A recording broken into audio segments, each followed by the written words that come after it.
Hello everyone, এগুলা কি চিনতে পারছেন কেউ? এগুলো হচ্ছে ওগল। আমাদের গ্রামের ভাষায় আমরা ওগল বলি। আর কে কি নামে চিনে তা সঠিক জানি না। তো কি সুন্দর সারিবদ্ধভাবে ওগলগুলো রোদে দিয়েছে শুকানোর জন্য। দেখতে পাচ্ছেন, খুবই সুন্দর লাগছে। তো এগুলো হচ্ছে হলুদের গুঁড়ির মতো। ওই যে নানায় না নিয়ে কি সুন্দর করে পাতিলে ভরে লাঠি মেরে নিতেছে ওগুলা, খুব ভালো লাগছে।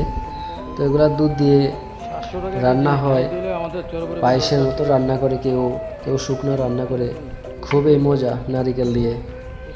তো ওগুলো আমাদের গ্রাম বাংলার এক চেনা স্বাদ। ওগুলো দুধ দিয়ে রান্না করে খাওয়ার মজাটাই আলাদা। তো যদি কারো ওগুলো দরকার হয়, আমাদের